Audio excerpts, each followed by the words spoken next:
Hello, and welcome to another special edition for Connecting Consciousness radio show. It's a bank holiday here in Great Britain, except in Scotland. They don't have a bank holiday, poor things. So I thought we would do something because the situation in America is getting quite difficult, and we can get through some questions. And I just quickly want to introduce this young fella. Where is he? There he is. And that's one of the new ones. That's his name. His name is Ragnarok. So there we are. So hopefully, as he grows up, you're going to be seeing a lot of him. Right. This should go out tomorrow onto YouTube. Because it's a special, I'm not going to put thank yous in. I'll just save the usual thank yous for the standard show. Right. Let's see how many questions we can get through. But one of the most important things, really, to discuss is the situation in America. As expected, it's heating up. I think I posted a few days ago that President Trump had come into some information regarding Hillary Clinton, and he let people know what he'd found out, and then there was a big battle between his ex-lawyer and the prosecutor, a guy called Mueller, and the elite are using their friends in the media to start to push the possibility of an impeachment. This is where it does get serious, because President Trump made a statement, I think on Fox News or on one of the news channels, and as part of his answer to the direct question about the possibility of him being impeached, he said that if they went down that road, then the American people would revolt. Now that's an incredibly powerful statement, and on the face of it, you could swap the word for revolt for civil war. And in many ways, those of you who are in America, or those of you who travelled to America over the last couple of years, you're aware that in the old days you were either a Republican or a Democrat. But now you're either pro-Clinton, the Clinton policies, Obama policies, or you're pro-Trump, and it really has divided the nation. So revolt stroke civil war, still very strong words, but the key here is the word revolt. What he's actually doing is he's warning off these pushers of the impeachment road. Is basically saying the military will move in and create martial law. So President Trump clearly has had a conversation with some of his backers in the military, who have, I think, authorized him to say, look, you can make this threat. You can't say we're going to have martial law or the army's on the streets, but what you can do is send a veiled threat that there will be a revolt. Unless there's a resolve here quite quickly, then the situation could become not out of hand, but could become incredibly serious, because all of this pushing one way and then pushing back another brings the possibility of uncontrolled release of information. And what I mean by that is that whilst the Clinton group feel that Trump may or may not release any information that he has on their activities, they are prepared to play a sort of a cat and mouse game. But then when it became obvious that Trump was considering releasing some of this information, that's what's caused this push, and one or the other side is going to perhaps do something that they might regret later. So the situation in America is incredibly tense. It is very important. We've not had this in the last 2.5 years. This is at a very boiling point now, and if anything could cause Trump to release any sensitive information, it could be the threat that he could be impeached. But for those non-Americans, or those of you who don't follow the American politics, it's impossible to impeach a president unless you have control in the two houses. you would need an awful lot of Republicans to vote with the Democrats to force an impeachment. Now, there are midterm elections in November, but just purely on the statistics, if somebody did try to bring an impeachment, it's almost impossible that would get through the two houses. The threat of a military revolt or a military martial law would also be a very big no-no to some of these people. So I really wanted to come on and just say that it's at a very difficult stage at the moment, and it's really worth watching the news. Okay, so that's the only one I wanted to really talk on, and perhaps we can try and get through some of these questions now. I'm aware that they're building up. So hello, Becky, and thank you for asking the questions. Hi. Okay, so the first question is from Kim Mossery, who says, "Greetings from Florida. People think I'm crazy, but I remember being born. I actually remember a conversation, having to decide quickly, then jumping. My question is, after my birth, I remember a visitor, loud footsteps, and I would feel like I had to be very still. He would walk around the room, then leave. How do I find out what conversation before birth and who would visit?" When the person says a visit, I'm not sure if they mean the person visited the room in which their mother was in, or whether they mean, or she means visit her in the womb. Does it after clear? She was born. Oh, after she was born. Right. There was a visitor after her birth. Right.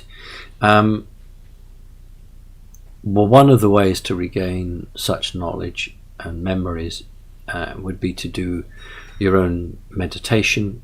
Some people are quite skilled at that, others find it quite difficult. There is a possibility of going to a hypnotherapist, but not just a hypnotherapist that does the stop smoking or don't be frightened of heights routine, but somebody who understands issues for the child. And basically you could ask them to see if they felt confident they could have a go at that, and see if they could help you to regain those memories. I have on occasion recommended that for certain of my clients, and sometimes it's successful, sometimes it's not. But I think if you're very keen to get those ideas or those memories back, then if you can't do it through your own meditation, then do so. The crashing and bashing in the background is the kittens playing. I have read your comments about my squeaky chair, and I'm keeping remarkably still so as not to disturb you, but of course I can't stop the kittens chasing, and I wouldn't stop them. So it looks like if we give up the squeaky chair, you're going to have to put up with the kittens chasing each other.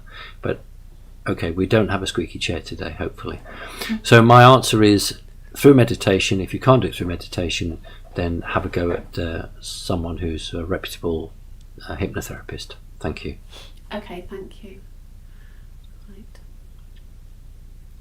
The next question is from Jerry, who says, "I am so grateful for everything that you do and just want to thank you. My question is, how can I get rid of the blocks, implants on me to bring out the innate? I see my birth date all the time, 11/25, and I cannot figure out what it really means. Thank you."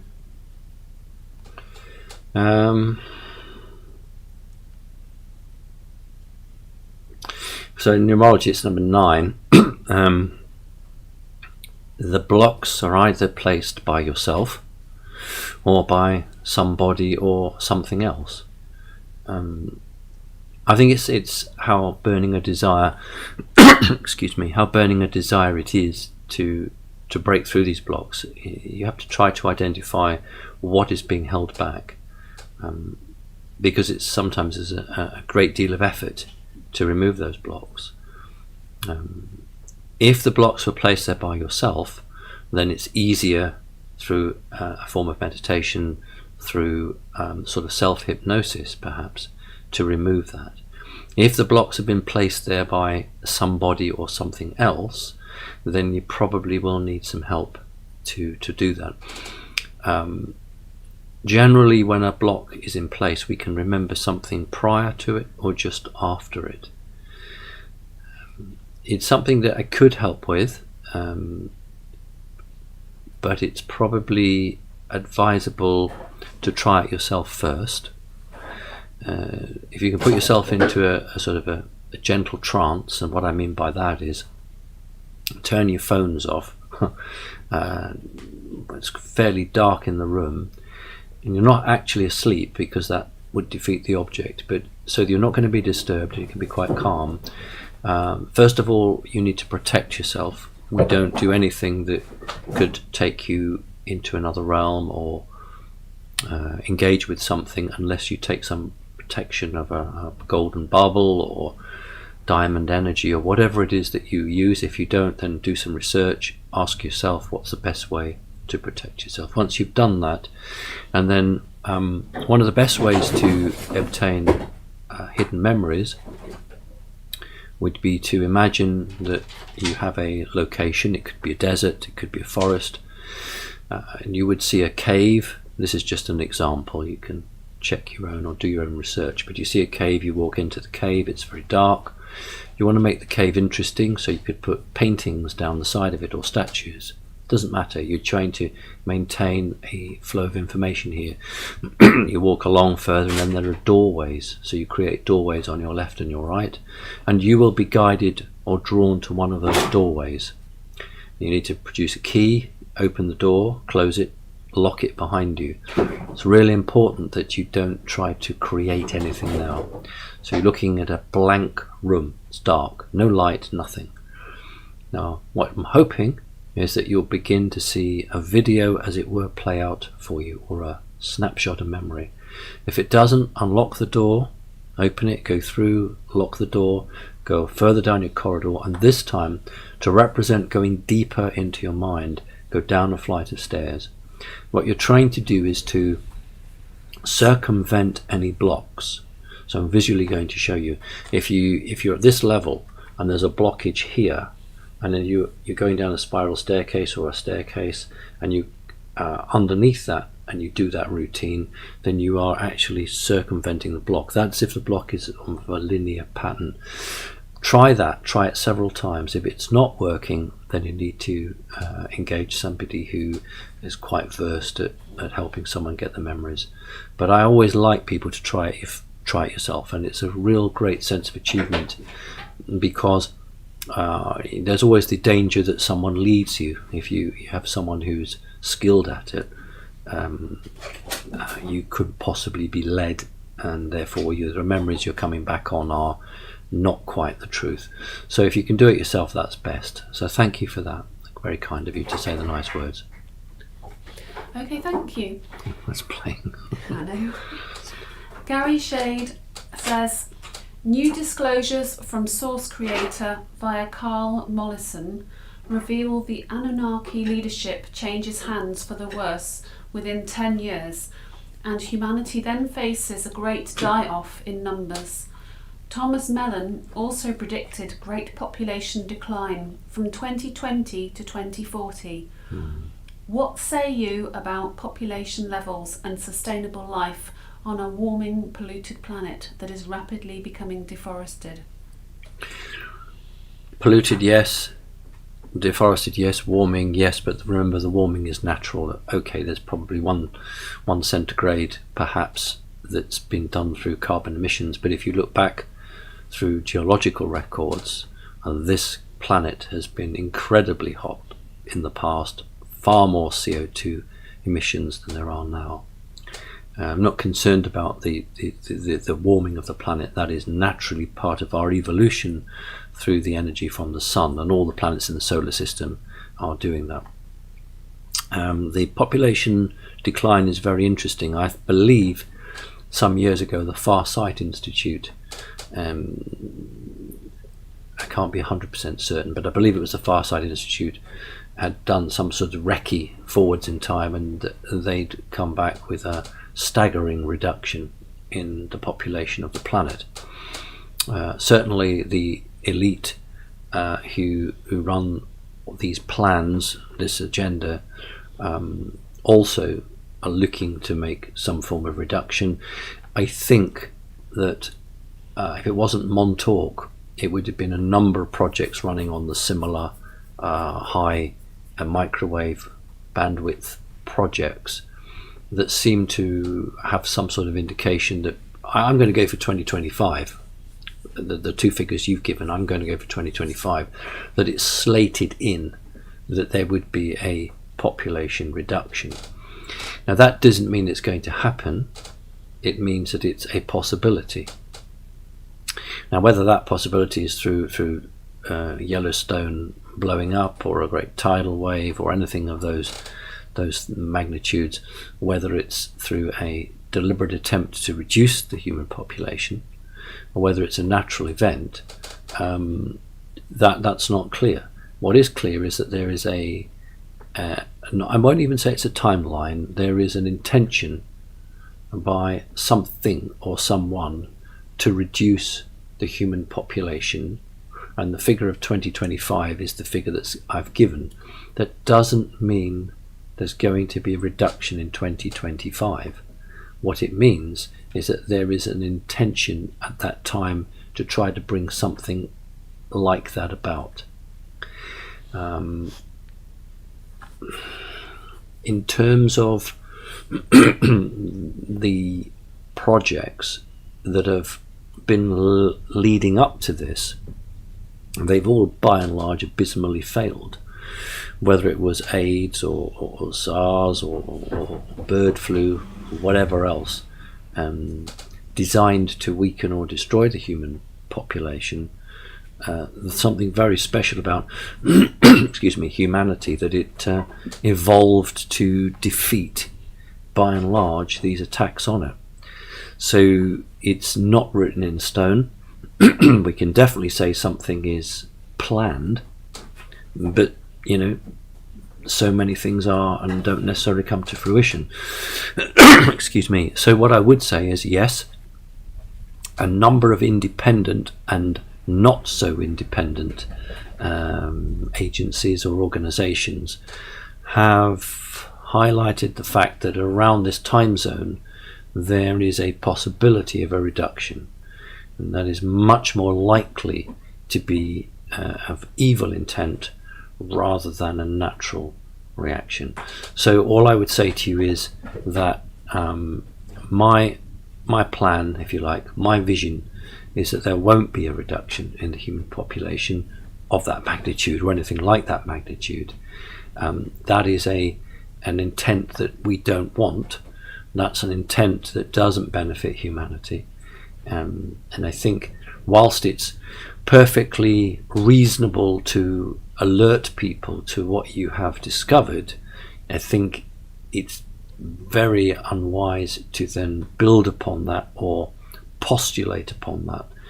It's much better to say this is not what we want. If there is one small percentage chance of this happening, let's make sure it doesn't happen. But I hope that does answer your question. It was a very important question, and I hope I've answered it. Thank you. Okay, thank you. The next question is from Jim, who says, if reptilians engineered/created the current species known as Homo sapiens, how is it that the said Homo sapiens has a soul? It's wonderful you're back on air, and thank you so much for all you've done and continue to do for humanity. Thank you. Homo sapiens sapiens. Let's put it absolutely right. That's what we are, Homo sapiens sapiens. When creating an organic body with a higher intellect that should have had 12 strands all the time, you've got to have a soul. Remember all the engineers, the reptilians, and remember they were the final group that tinkered around with humanity. There have been many other alien groups which were not reptilian, who over the period of 4 million or so years elevated humanity to a certain stage, and then they would disappear. Maybe 500,000 years would go by and another group would arrive and they would take humanity to the next stage, and so on and so forth. That is the physical body that they created, not the soul. only Source, God, whatever, only Source can create those souls and put them into a body, although some aliens can manipulate the movement of a soul. But basically, the soul was not created by the reptilians, the physical body was. So you wouldn't have a fully functioning person without a soul. You would have a creature like a robotic grey. And I've met greys that have no soul, and they're pretty bloody stupid, because they are so black and white. They're so Sorry, I'm black and white grey. oh, okay. They're too clever for me. I give an example, which I did talk about 7-8 years ago. Walking in a corridor, rough hewn rock, so it's underground.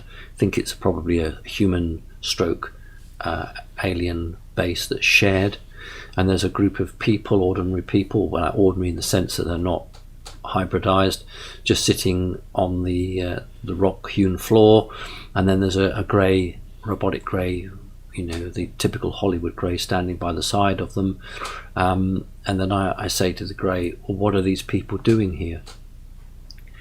Now, if you asked a creature with a soul, that person would say, well, they're just waiting for the bus, or they're just waiting for the train, the fast train to come and pick them up, or they're waiting for the supervisor to come along, or we've just told them to take a rest. But his reply to me was, remember my question was, what are these people doing here? And the reply was, sitting down, which is factually correct. Yes, they're sitting down. So a creature without a soul can't connect on an emotional level with those of us who have a soul. And that means that they don't work as efficiently, they don't think as efficiently, and they don't have the spark of creational life. Now, when the final upgrade to humanity was done, probably around 250,000, 300,000 years ago, can't be exact, Homo sapiens sapiens were created. The line of humanity had a soul for a very long time. Let's go back 4 million years ago, when there was a big jump from a primate type creature to something that we can definitely say was human-like. Palladian people who had incarnated here and were trapped, just as we are, through the grid system, were not able to incarnate in this new human life form because the frequency, the energy, just wasn't there in those people. So that's why they had to incarnate in dolphins and porpoises and whales. And then over the 4 or so million years, different alien task forces or reconnaissance groups landed on this planet, tinkered around with humanity, and finally, not through natural selection but through artificial selection, humanity was then developed to a point that a Palladian soul could incarnate in a human. That's really important because you look at the geological or archaeological evidence and you can see the size of the brain case developing and growing, and it's almost impossible the speed at which it's developing. It's just impossible. And if you look at just 100,000 years ago, the Neanderthal creatures, which they really make fun of, but I consider were pretty human, their brain case was bigger than ours. Now, how on earth is that possible? If a creature, from their perspective, from the professional's perspective, is more stupid and dim-witted than us, why has it got a bigger head? Why would it have a bigger brain? And I know they'll probably argue that it's how the brain is used, but the fact of the matter is that the evolution of the human does not follow a process of natural selection.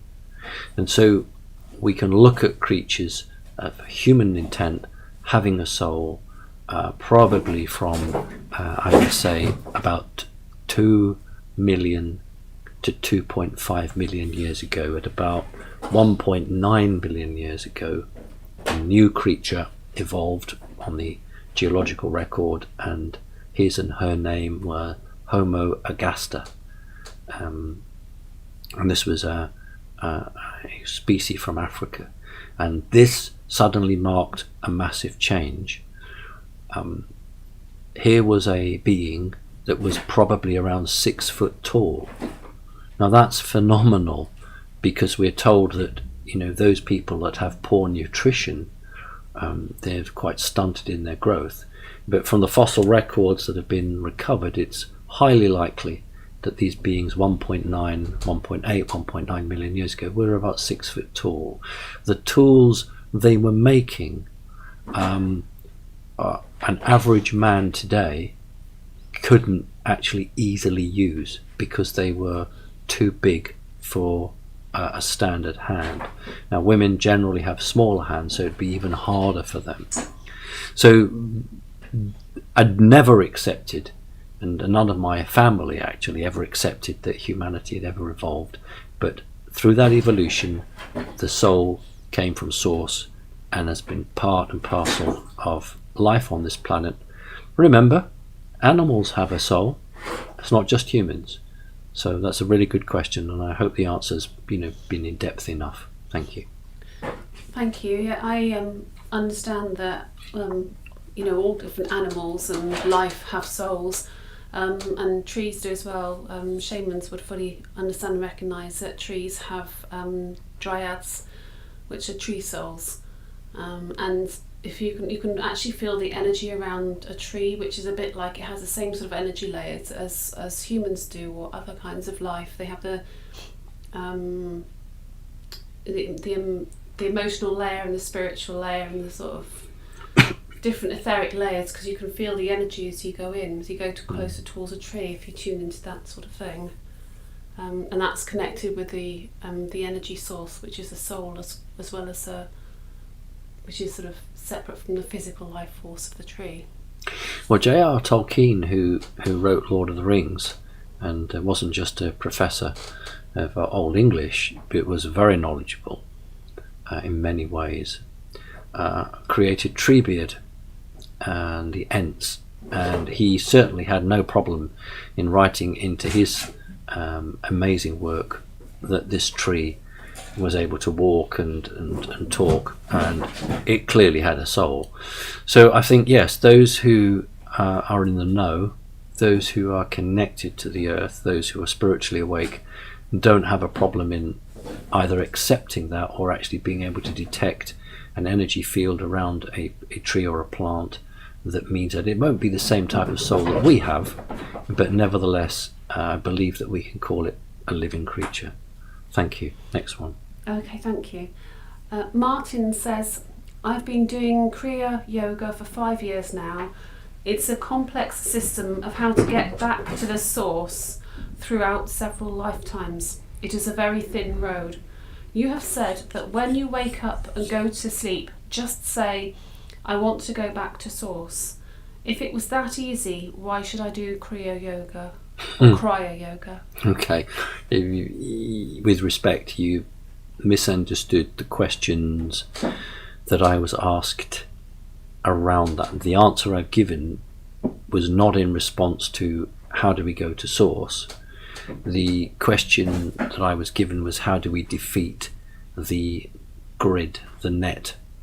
And although source is source, the questions are different. In other words, when we are programmed to go towards the light, and that's a program that all creatures that sleep at night time and are awake in the day are programmed to do, because we respond to the daylight, we see it as a good, happy thing, and we can see what we're doing, and at night time we can't, therefore we shut down. So we are programmed just by that to go to the light. And then you've got Hollywood giving us so many near-death films, and then the tunnel with the light, and Archangel Michael representative or whoever at the end of it. And what I was responding to were questions along how do we overcome this energy trap. Now, when I was a kid, schooling was different, but we used to have to stand in front of the class and do what we call our times table. So it's absolutely primitive now, but you sort of had to stand there and say, once 2 is 2, 2 2s are 4. No different to an actor. He or she goes on stage and days beforehand learns his or her lines, which are then absolutely meshed in the mind, and then hopefully they can deliver their lines without any fault. And when the physical body dies, you don't know you're dead. You don't know you're dead because you're not.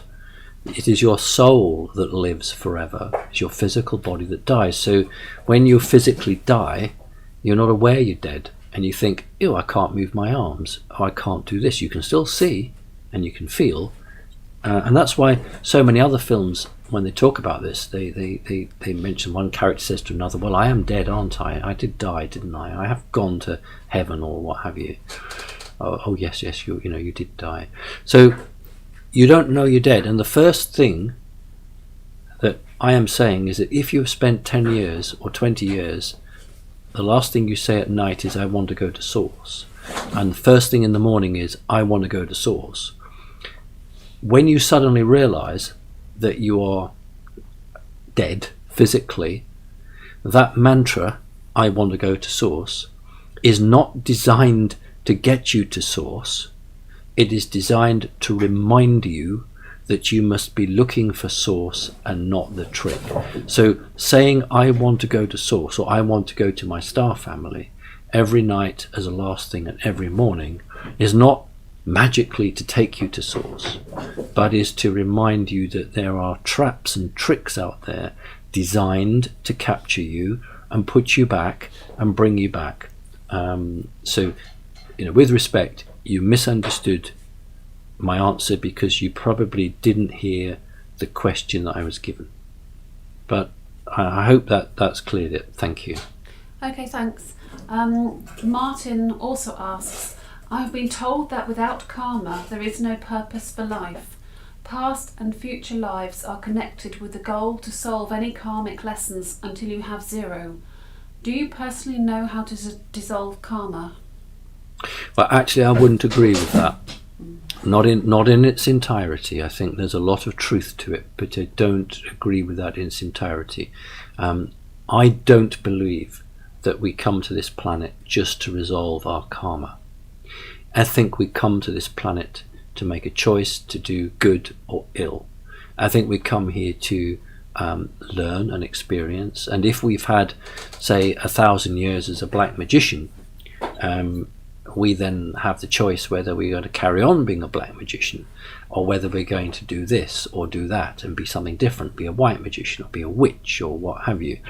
So our past lives dictate the pressures that we are under in the current lifetime. But how we respond to that and whether we take it on head on, and if we decide to do anything with it, that's our free choice within that lifetime. Now, karma is difficult because if somebody's had a traumatic experience or have been around trauma, then there is a model that I've seen here where that person seems to be, I'm not going to say they recreate it in their lifetime, but it seems to be drawn to them, and one trauma can build on another. And so what would have been a reasonably minor or fairly not too significant issue in one's lifetime can be blown out of, not all proportion, but can be blown much bigger because it anchors and hooks into a trauma that had occurred maybe 300, 500, 1,000 years ago. So one of the opportunities we all have is to unlock that trauma, face it, observe it dispassionately, and release it and let it go. Because if we don't, then we carry it. And you are right. If you have that karma, then, and you're not addressing it, you're not evolving enough to overlook it and understand it and see it for what it is, then you've clearly not reached the right level. Everyone's journey is personal to them. everyone's past lives are connected to them, and others as well, but connected to them, and it's their responsibility to decide how or if they're going to face that. I do work with clients on that. I can't give you a blanket answer because that's a one-to-one. Everyone is personal and everything is different, and there are so many other conflicting energies that work with an individual when he or she is trying to not overcome but learn and develop and go forward from the history that they have. So I hope that's the answer. Well, it is the answer I can give you, but I hope that makes some sense to you. Thank you. Okay, thanks. So having had 2 questions from Martin, we now have a question from Martina. Dear Simon, thank you for all your hard work. Do you know who the God is that speaks to Mark Taylor, a former firefighter? This God predicted the presidency of Donald Trump and said that God has chosen Donald Trump and makes all kinds of wonderful predictions. The reason I ask is because I wonder if there will be a trap afterwards, a kind of deception for many people. With love, Martina. Thank you, Martina. I haven't heard that, and I'm not aware of that. I think we get the warning bell when somebody declares themselves a god. If somebody chooses to communicate with a person either through channeling or automatic writing or just by visions or words, and they say that they're a god, we'd have to ask ourselves, is that entity of a good or a benign background or not? Now, benign evolved entities shouldn't need to put themselves above other living creatures in that sense. For somebody to say, actually I'm a god, that implies that you're not at my level. So this, from the little writing that you've given us and the question I've just been given, I take it that this person has declared itself a god and therefore made some points. I would reject anything from anybody that declared themselves to be a god. Now, if someone says, I am God, then again I think we have a bit of a problem there, because the old image of the guy in a chair floating in the clouds, or some sort of reptilian or demonic creature, that's quite strongly in my mind with those sort of images. So I don't have a problem per se with channeling, assuming this is channeling. I think that very many benign forces do provide information to people. The difficulty is that it is so relatively easy to find the frequency that person operates on and to take or send information. And what a lot of these creatures can do is literally not just hack but block that channel. It's a little bit like a phone line, a landline that runs from one place to another, and we can all easily understand a party line that you can sometimes hear the conversation of somebody else. That's quite a common thing. But imagine someone physically taking the cutters and cutting the wire so that original source can no longer talk to you, and all you've got is this new source, but the new source is pretending to be the old source. Now, on a cell phone or a telephone, you hear the voice and you think, well, I know that's not the same person. But we're not talking that, we're talking channeling. So I've always been incredibly careful of that. And so my answer is, if somebody says it's a god, why does it need to tell you it's a god?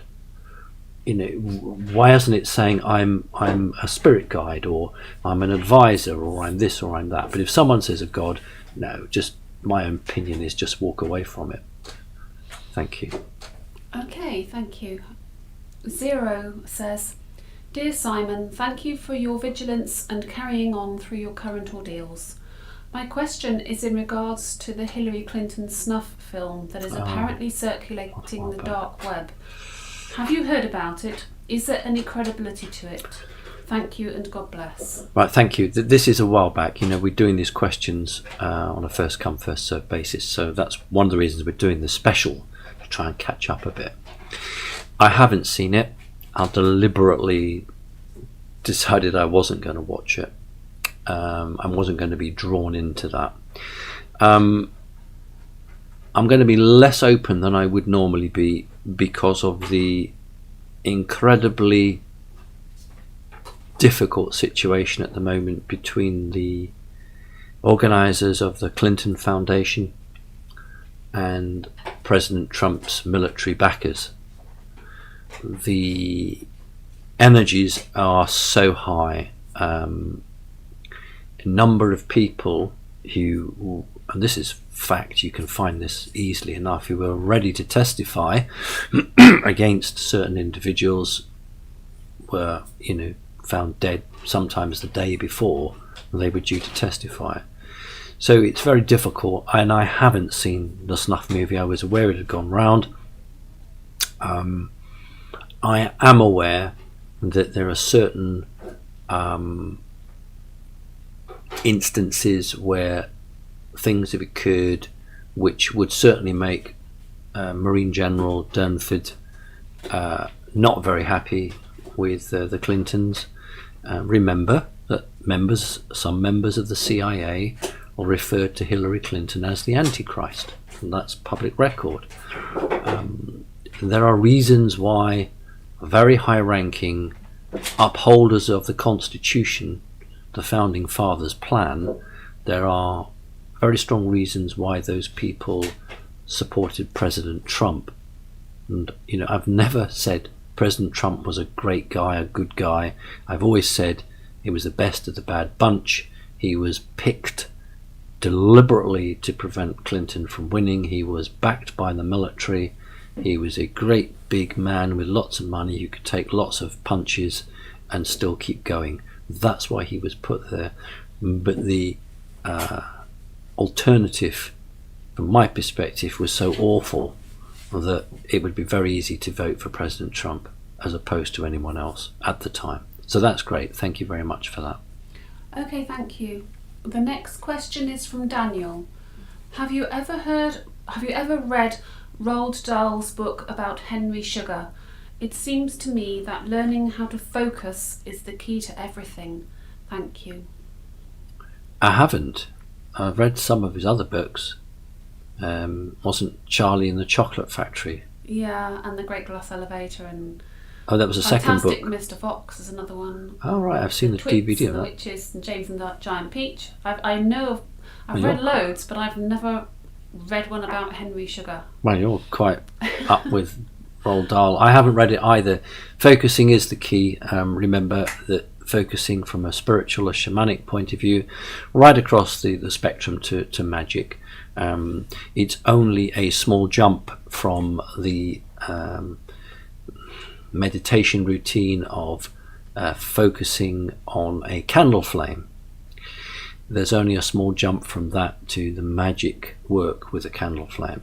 So the focus of the energy is paramount. If you meet people who are world class and karate and really can break 5 or 6 blocks of concrete or 5 or 6 pieces of wood, they do it because they focus the energy. It's not understood by the public. It really isn't. They just think someone's incredibly strong and they just dismiss it. What they don't understand is that in a true form of martial arts, I don't mean the stuff that you go into a local school and learn karate for an hour or 2 hours. I'm talking about at the highest level, where the discipline of the mind is as important or more important than the physical delivery of the mental blow.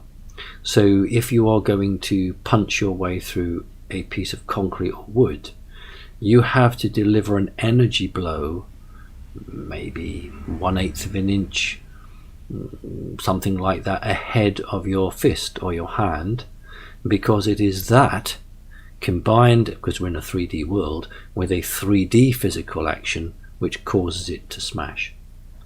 And that's only understood by the real masters, and that's a key.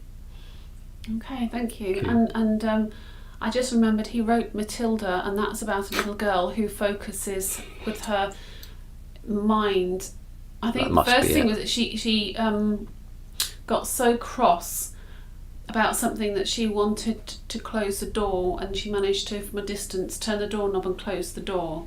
And she then realised that she could do that, and then she started manipulating things from a distance and making objects move around.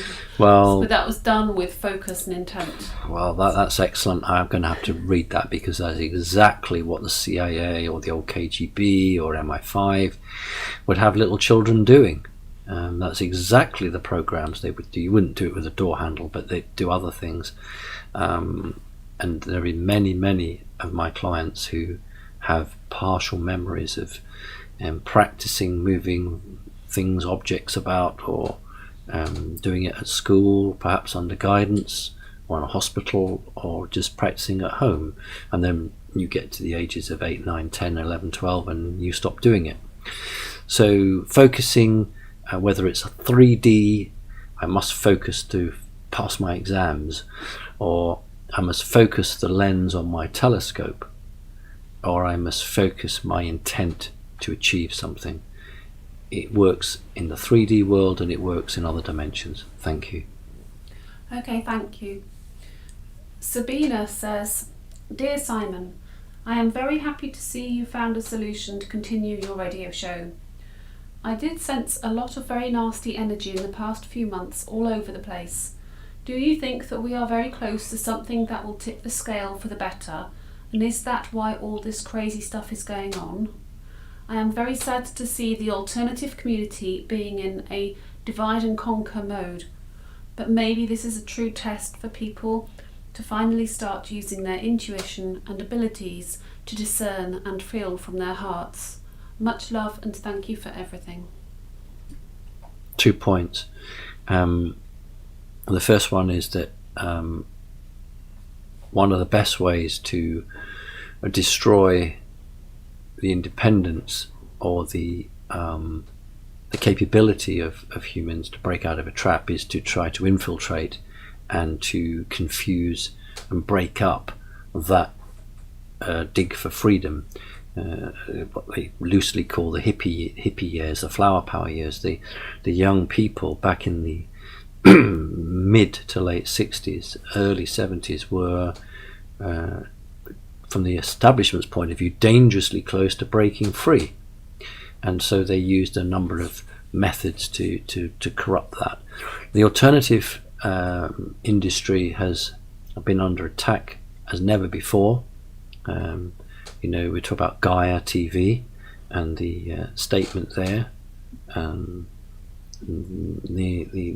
machinations that have taken place there, and in another number of organisations. And it's a case of, if something as a huge energy weight is beginning to gain momentum, then the establishment's not going to like that. So they're either going to try and stop it head on, but they can't. So what they'll do is they'll set something up, they'll try and infiltrate, they'll try and get people in, they'll do whatever they can, and they'll try and eat it away or corrupt it or destroy it from the inside. And that's the guise of these people. They're very good at that. They've done that for governments, they've done it for revolutionary groups, done it in political parties. So that's what's been going on. The second part of your question is very good, because people who are truly going to evolve to the highest point don't get the wool pulled over their eyes. People who really are spiritual, they see it and they'll just shake their head and carry on the spiritual path. Those who are not yet on the spiritual path or delude themselves, they get sidetracked, they get drawn down into an ever deepening, descending spiral of energy, and they're obviously going to have to work their way out of that. But it is a real defining moment it's a real test. If you look at Gaia TV, there are those now who will stick with Gaia TV, and there are those who will cancel their subscriptions and move on. Every organization poses questions, and an individual, he or she, has to really ask themselves who is right and who is not right. And it really does sort out those that are ready for evolving and those that aren't quite ready yet. So I absolutely agree with you. Thank you. Okay, okay, thanks. Tobolini says, the Cobra spokesperson at 2012portal.blogspot.com acknowledges to be working directly with the light forces of the resistance movement seeking planetary liberation. Can you verify this? Also, No. Do you have an affiliation with the same organisation? Thank you. No, I can't. I can't confirm that or deny that. No, I don't work with. There are a number of groups, some very human, some not very human at all, ranging from absolutely positive to absolutely downright negative. So there are huge numbers of groups, some of them just groups of 1 or 2 or 3 different makeups, and some with 20, 30, 40 makeups more. Can call them federations and empires and all the rest of it. The difficulty is that one combination of group does not actually see eye to eye with another combination. What happens is that what we've had over the last, in human terms, 5, 6, 7 years, is that a number of groups have joined a club which most closely represents their goals. So you could have, for instance, a human planet in the 4th dimension of the Sirius or Sirius star system joining a club, but another planet in the same star system with a slightly different view about what should happen on planet Earth going and joining the Orion Empire. So instead of one large faction for positiveness and one large faction for negativeness, we've got different groups within each of those energy fields, all with their own outcomes. Now that isn't very helpful. Think about the Second World War. There were Russia, America, Britain, I'm not forgetting Australia and New Zealand and Canada and India. But there were those major players, Britain, America and Russia. They all said they wanted the liberation of Europe and the freeing of the time and the end to Nazi rule. But look how each of those three wanted a different outcome at the end of the war. And they were absolutely at each other's throats, though it was hidden from the general public, although it wasn't in terms of Russia's point of view. And so that's the way it is. Don't just see the good side on one and the negative on the other. And if you align yourself too heavily with one group so that you do their bidding, then you might find yourself, we say in Great Britain, being painted into a corner. You might find yourself tainted with their energy in the sense that you can't think freely, you can't break away, you can't make your own discernment. And then they might start calling in a favour, saying, well, this, that and the other, and you should be supporting us and not supporting them. So no, I have deliberately tried to be as independent as I can. It's great to get information from different groups, and it's great to hear what they have to say, but we don't really want to be a spokesperson for that group. They can send their own emissary down here. If the Federation of Light wants to give us a message, then they'd better come down here and give that message. Why wouldn't they do that? So I hear what you're saying, and I do understand it, but I've learnt from my own connections with off-planet entities, that one has to maintain your sovereignty and your independence, and always check with yourself and other sources whether what you're hearing sounds about right, whether it feels about right, and what is the agenda of any organization. What are they really after? And I have always said that the time is coming on this planet when there will be a vacuum, a power vacuum. And what we really as good people have to watch out for is that nothing negative seeks to fill that vacuum and passing itself off as, I don't know, the second coming of Christ or whatever else it might be.